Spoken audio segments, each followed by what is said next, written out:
Hey LEGO fans, did you know that the new set 11389 Project Hail Mary includes a function that has been seen in almost no other LEGO set in the entire history of the company? Today, I want to share some of my first thoughts and initial reflections on the new set 11389 Project Hail Mary.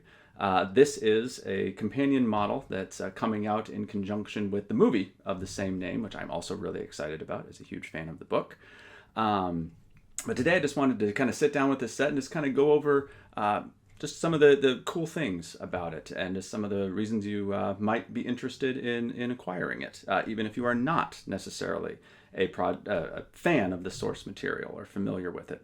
So the first and absolutely coolest thing about this model is it's got a dual function, and these are kind of rare. So obviously Technic and some of the more advanced LEGO sets, UCS and other things, functions have been a feature of those models for years, right? But it's actually somewhat rare, especially nowadays with some of the powered up and things where there's kind of individual motors for each function.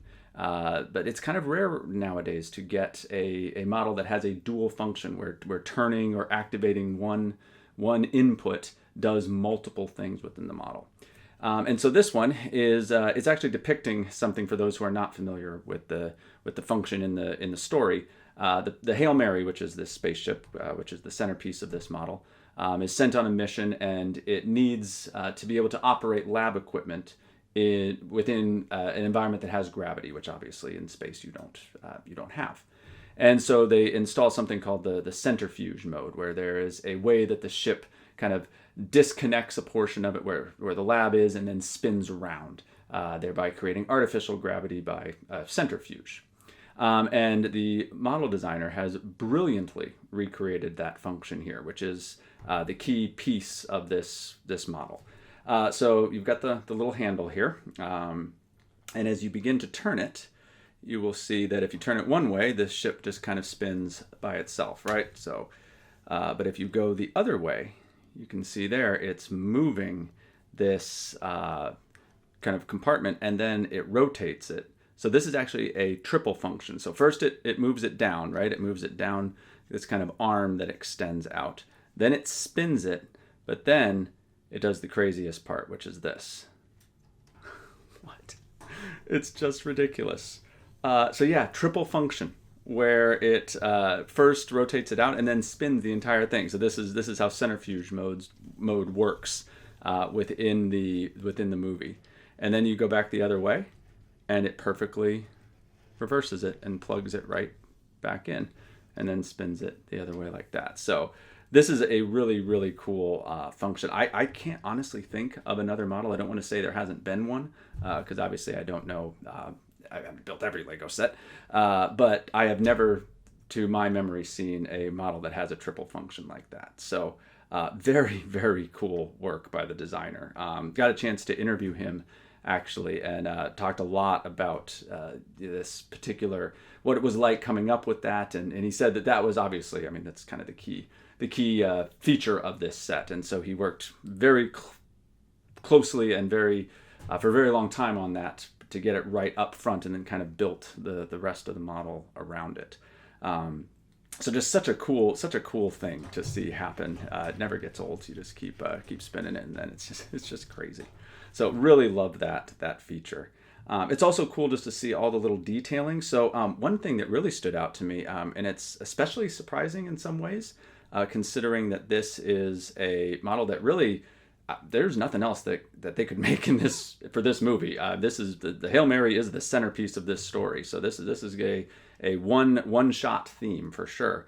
So I was startled to discover that there are actually quite a number of printed parts in this set. Something that often in this type of model would be a sticker sheet. So it makes me kind of wonder, especially you can see here there is this right here. I'll kind of lift this up and move it closer for you. On the hull there, those are actually fuel tanks in the story, but those have this printing on it that I'm wondering if those are going to show up somewhere else. This looks like a part that could maybe be in a Star Wars model, so wondering if we'll see that at some point, because I find it a little hard to believe that something like that was made just for this set. There's also, as you can see on the front here, I'll actually pop this off. So this is the crew compartment and kind of lab and all of those modules. And you can see there's this part that's an old R2-D2 body, but it's got printing on both sides of it. So it shows an airlock and some other detailing. So again, a little surprised that it had that, but delighted. And then there's also, as you can see right here in the center, actually I'll keep this off to show you this. Oop, I'm not breaking it as I go. There's another printed piece there that is also showing a airlock. So when the crew compartment rotates around and plugs back in, that's how you would get down into the maintenance areas in the bottom of the ship. So just a lot of really cool printed parts. And also on the alien here, so the astronaut, Ryland Grace, which is this fella in the red suit, goes and meets, so spoilers, but they spoiled it in the trailer, so I don't feel bad about doing it here. So he meets an alien friend who he dubs Rocky. And so Rocky, on the top of his carapace there, also has a printed part. And then he's also holding a couple of printed parts as well. So one of these is a tape measure, so I'm guessing that could and maybe already has shown up in a different set. But this other one is very specific to the story that I can't imagine that they would be able to use anywhere else. And so, yeah, kind of surprising, but delightful that in a set like this, we're getting printed parts. And so, yeah, very cool. So the other part of this set that I really like is that, and I'm sorry, while we're still talking about printed parts, I forgot the nameplate there. Kind of got our UCS bit going on here, where we can kind of call out the name on a black plate. So also very cool. So the other part of this set that's really awesome is the figures, which they have actually made detachable through a really cool construct here. So I was expecting, when I saw that it could do this on the box art, that this would be something that was done with Technic pins and holes. But they've actually done it with bars and clips. So you can see on the set here, there's some clips and then there's some exposed bars there. And they've made these cool little plates for the characters to stand on, and just done a really great job. These are the old sign plate that kind of clip in there and make it. It's just really an attractive. Oh goodness, sorry there, Ryland. Ryland Grace, the character played by Ryan Gosling in the movie. So just a really attractive, really nice, very clean base, which is really awesome.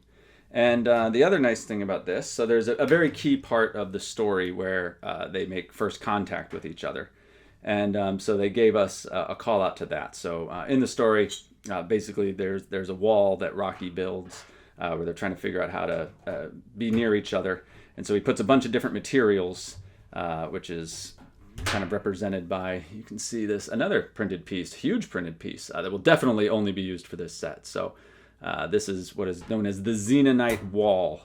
And this is where one of them ends up being transparent.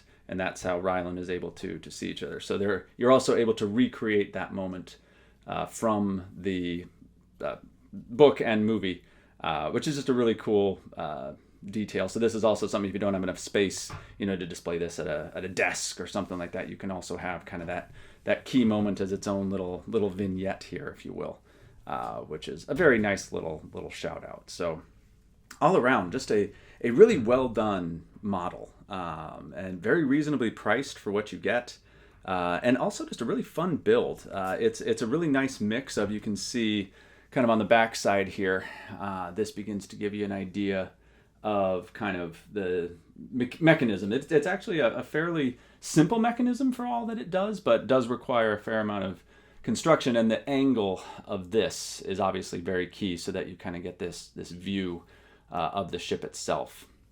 Also some nice detailing on the back of the Hail Mary there with the various engines and all of that. So very fun build, really enjoyed it. They did a great job with the kind of hiding the mechanism. I mean, you can see, when the set is kind of facing you, that there's really not a lot of exposed gears. I mean, obviously you can see some of it, but for the most part, it looks very attractive when it's sitting on a shelf. There's also a little spot back here to hide the Xenonite wall when you're not using it.